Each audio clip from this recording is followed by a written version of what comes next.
Here are today's top stories. The Sandigan Bayan acquits former Senator Bong Revilla Jr. in the pork barrel scam. Tribal leaders and former rebels expose other atrocities committed by the New People's Army. President Duterte hails the Labor Department for its role in providing jobs to uplift Filipinos. And the Magnolia Hotshots take Game 1 of the PBA Governors Cup Finals.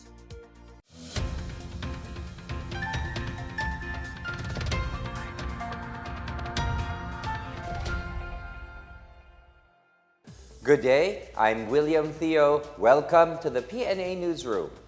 After 4 years of detention, former Senator Bong Revilla Jr. is cleared of plunder charges connected to the pork barrel scam. Sandigan Bayan acquit Revilla in his alleged involvement in the 10 billion peso controversy.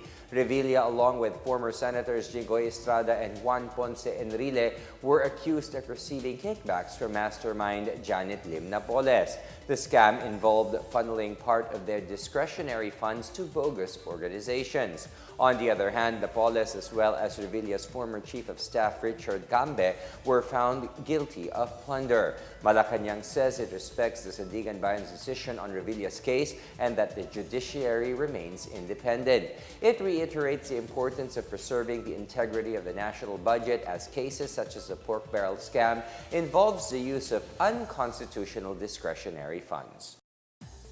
Malacanang is concerned over the implications of ICC assessment on the campaign against illegal drugs. Presidential spokesperson Salvador Panelo says ICC exhibited its partiality by creating an impression that the government is already guilty of the crimes as alleged by the complainants. ICC also implies that the country's legal system does not work, which was disapproved by the conviction of the 3 cops in the Kion de los Santos case. Panelo reiterates the government's stand that the Philippines is no longer part of the Rome Statute which created the ICC. Several indigenous groups in Mindanao continue to reveal more atrocities perpetrated on them by the New People's Army. Some of them who ended up joining the communists have denounced their activities. More on this from Maricor Zapata. The Mindanao Indigenous Peoples Council of Elders, together with some former youth rebels, insist that the New People's Army has been recruiting minors to join the leftist movement.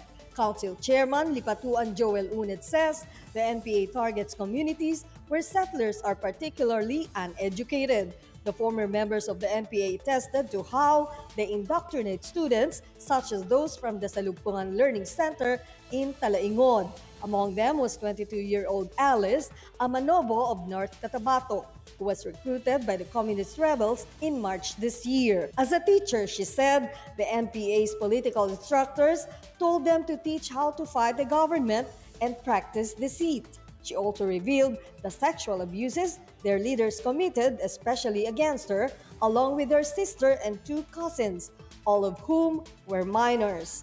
Meanwhile, 29-year-old Magdalena Gano said she spent 14 years with the CPP-NPA and its political wing, Bayan Muna. Gano admitted that her participation in leftist rallies did not result in anything good, aside from neglecting her family. Unad personally submitted a resolution signed by 52 IP representing 18 major tribes in Mindanao before the Commission on Human Rights and calls for a probe over alleged human rights violation against IPs in the region. The resolution also calls to condemn the activities of Bayan Muna President Saturo Ocampo and his cohorts and the closure of the Salugpungan School where the leftist movement purportedly recruit IP children. For the PNA Newsroom, I'm Maricor Zapata. The Philippine Air Force has a new commanding officer in the person of Lieutenant General Rosano Briguez.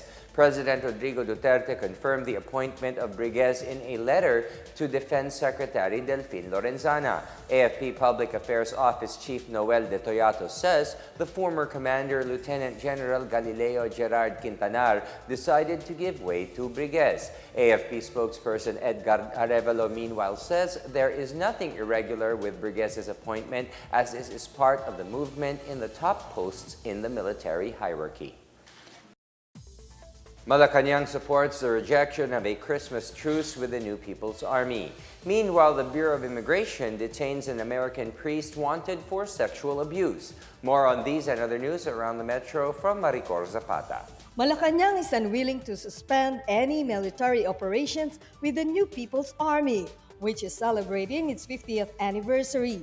The celebration is seen as an opportunity to resupply and rebuild their troops. The ceasefire takes effect on December 24 to 26 and December 31 to January 1. President Rodrigo Duterte urges the communist rebels to drop their guns if they want to pursue peace talks. Meanwhile, the 77-year-old American Catholic priest wanted by U.S. authorities for sexually molesting several boys in Biliran province is currently detained at the Bureau of Immigration in Bicutan, Taguig City. Father Kenneth Bernard Hendricks was arrested Tuesday at the Diocese of Nabaltown, Biliran Island by operatives of BI's Fugitive Search Unit. He was arrested following an investigation conducted by BI and the Philippine National Police. The American priest allegedly molested a number of boys living in his residence. The U.S. Embassy is reportedly processing the revocation of Hendricks' passport to help facilitate his immediate deportation. In other news, PCOO continues its campaign caravan to promote federalism and stop disinformation. PCOO Secretary Martin Andanar says they have met with media organizations in Cagayan de Oro, Cebu, and Metro Manila. They also distributed media handbooks for personal security from the Presidential Task Force on Media Security. For the PNA Newsroom, I'm Maricor Zapata. Still to come, President Duterte hails the Labor Department for its role in providing jobs to uplift Filipinos. A Muslim preacher is shot dead in Baguio City. More on these when the PNA Newsroom continues.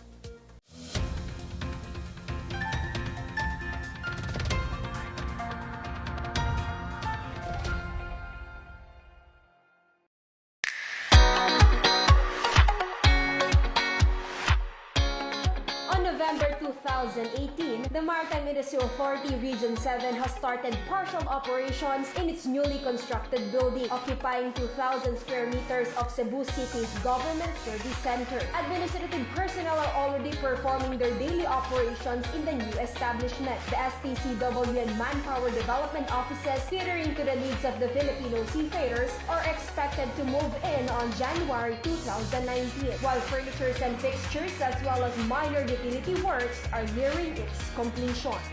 To give service, to give convenience to our stakeholders or clientele so that we could be kumbaga, maging first class, ika nga, ang ating facility. So that's number one. And number two, the service, giving more effective and efficient service to our clientele because the new ambience, those are the things that we really have to share and give to our, bring back to our clientele.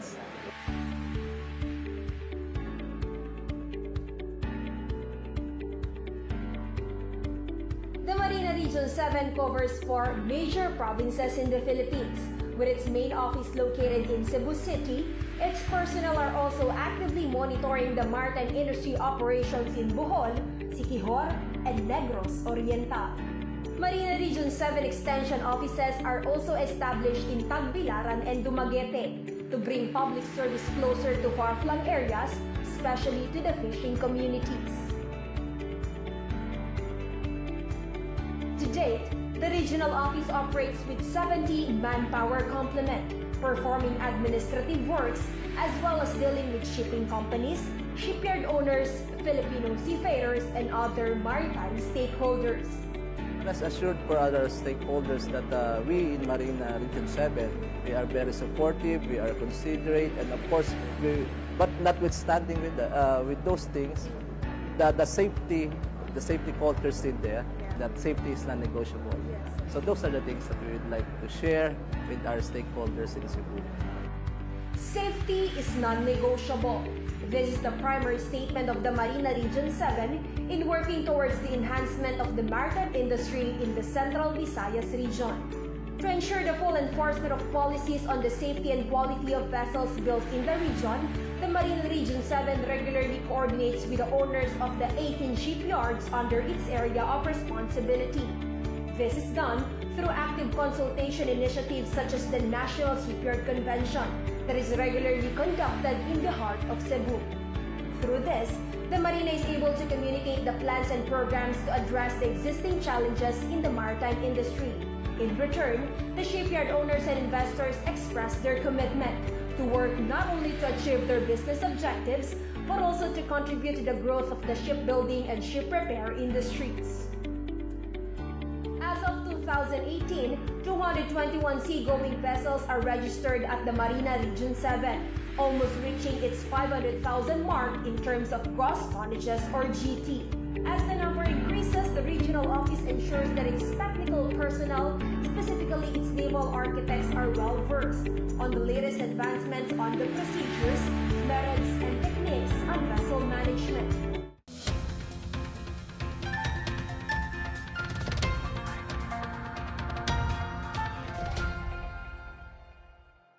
President Rodrigo Duterte commended the Department of Labor and Employment, or DOLE, for uplifting the lives of Filipinos by providing them with decent and productive job opportunities.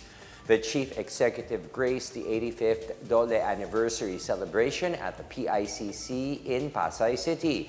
He challenged DOLE personnel to continue upholding excellence in the performance of their duties and to build an efficient, honest, and dependable government.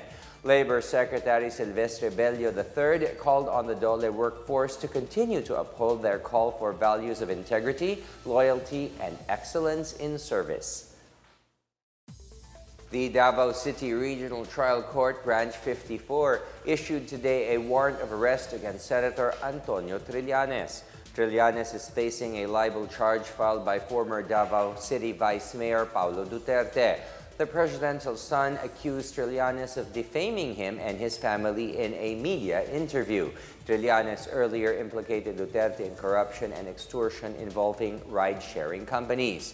The senator is allowed to post a 24,000 peso bond for his release. The National Privacy Commission calls on telecom firms to ensure effective data privacy and protection as part of their services. The Commission allows telcos to compete in terms of price, performance, and privacy to users. It says it will continue to create awareness on data privacy protection through its Privacy, Safety, Security, and Trust online drive. The campaign seeks to teach Filipinos to protect themselves from the risk of data breaches online. This comes as the National Telecommunications Commission confirmed Mislatel Consortium as the third major telco player in the country.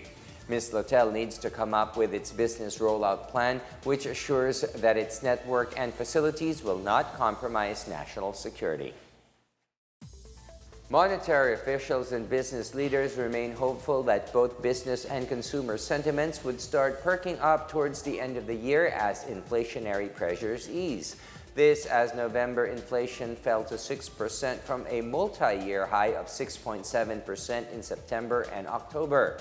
The elevated inflation rate dampened sentiments of both the business community and consumers in the fourth quarter of 2018.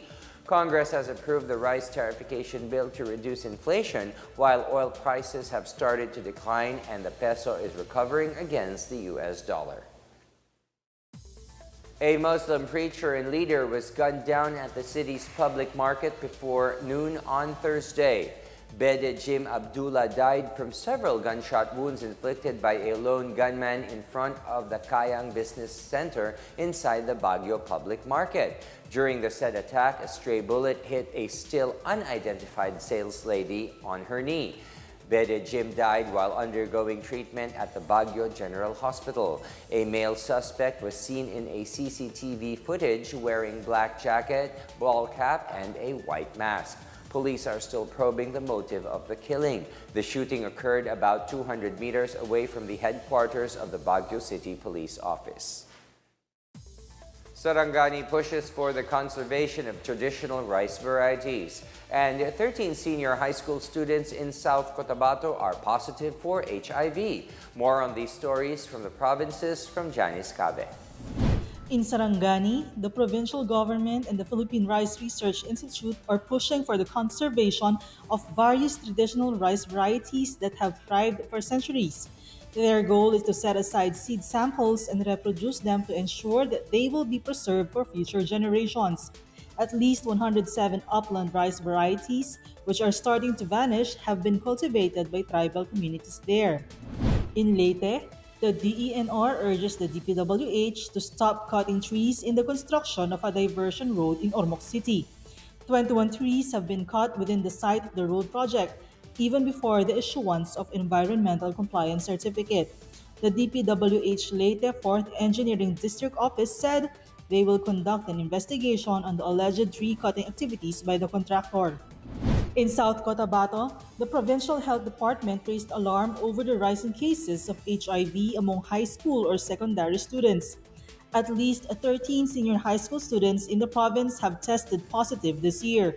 Report shows that the HIV cases in the province has already reached 368. For the PNA Newsroom, I'm Janice Cave. Up next, Filipino journalists return home from a youth exchange program in Japan. And the Magnolia Hotshots take Game 1 of the PBA Governors Cup Finals. The PNA Newsroom returns after these reminders.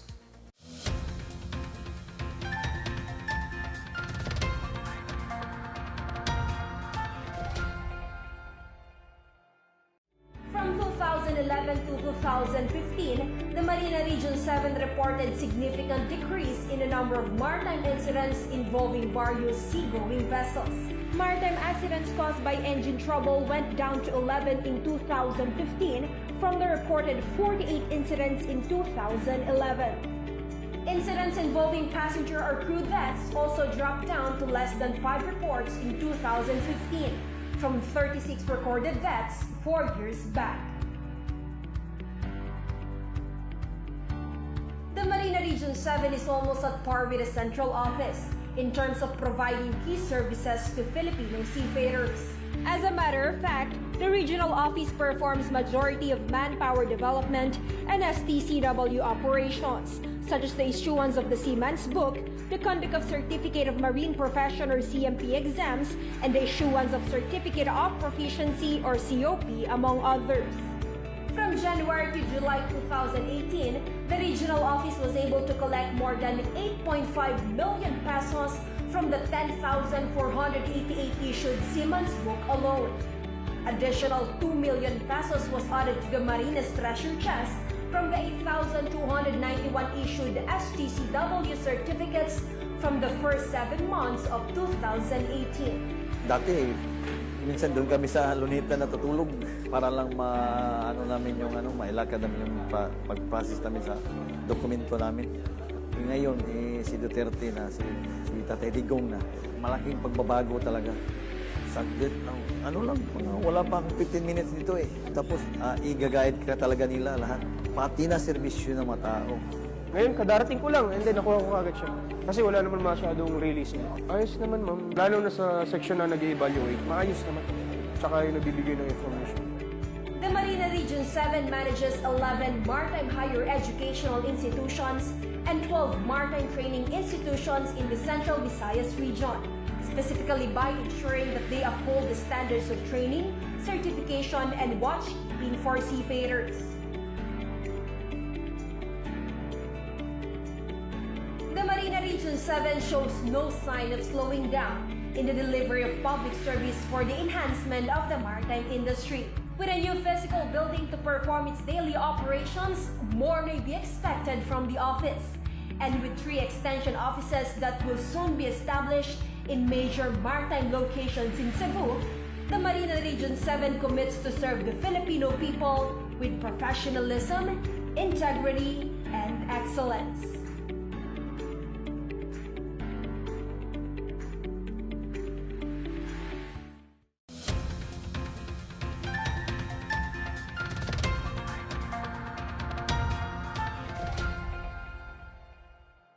"15 young Filipino journalists, including 5 from PCOO, returned to the country after attending a youth exchange program in Tokyo, Japan.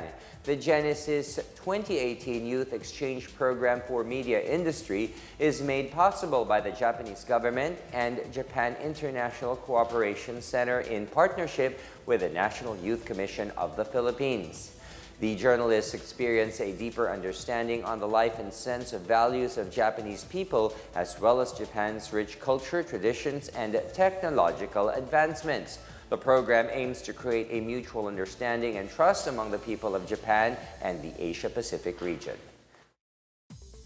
Former U.S. President George Bush has been laid to rest on Thursday in the state of Texas. Bush's remains were taken by train from Houston to the burial site behind the George H.W. Bush Presidential Library and Museum at Texas and A&M University. Thousands welcomed the train as they paid respects to the late president. The Bush family privately buried the former president alongside his wife Barbara Bush and Robin Bush, the daughter they lost to leukemia at the age of 3. Earlier, an 80-minute funeral was held at St. Martin's Episcopal Church in Houston, reflecting his patriotism, faith, and humor. Family members and friends, as well as Bush's favorite sports and country music stars, attended the service. George Bush died on November 30 at the age of 94. The Magnolia Hotshots drew first blood in the PBA Governor's Cup Finals as they blasted the Alaska Aces 100-84. Robbie Herndon led Magnolia early on a 15-0 run, forcing Alaska coach Alex Compton to call 2 full timeouts just within the first 8 minutes of the game. Efforts by the Aces to cut the lead proved in vain towards the end as Mark Barroca sparked a 9-0 run to take lead in the best-of-7 series. Romeo Travis put up 29 points, 13 rebounds, 5 assists, and 1 steal, while Barroca added 16 points, 2 rebounds, 3 assists, and 3 steals for Magnolia.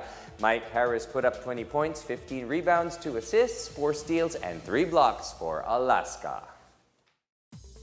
Peace has been the longtime goal of Muslims, Christians, and indigenous peoples in Mindanao. A week-long celebration in Zamboanga City expressed the desire of our fellow kababayans in the South to foster peace and unity. Janice Cave has the story. Muslim and Christian peace builders in Zamboanga City celebrate the Week of Peace from November 29 to December 5.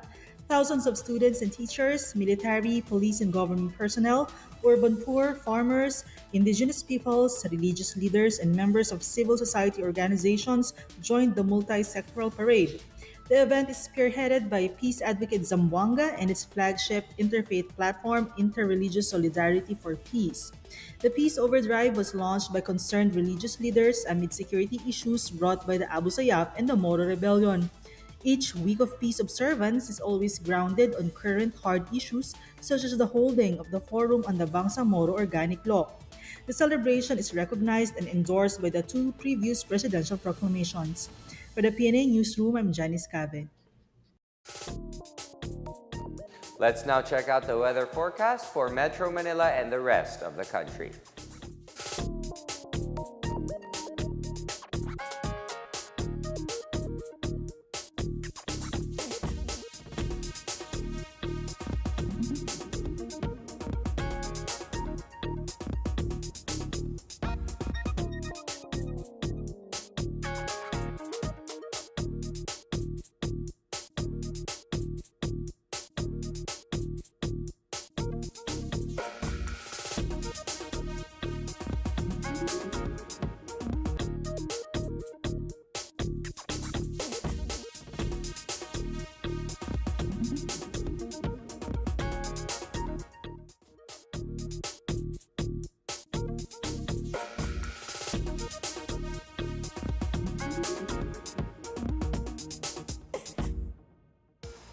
Let's take another look at today's top stories.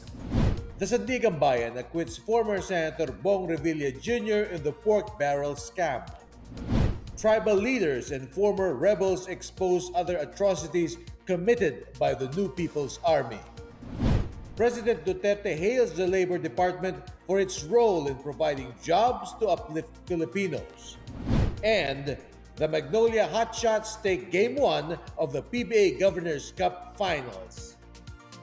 Thank you for watching another edition of the PNA Newsroom. To check out these and other stories, visit the PNA website or follow the Philippine News Agency on Facebook and Twitter. For more stories about the government and how it serves the Filipinos, look for these hashtags in all of our social media platforms and websites. And Christmas is just around the corner, only 18 days more to go. And that's your daily dose of the latest news and information that you need to know. From the PNA Newsroom, I am William Theo. Good day.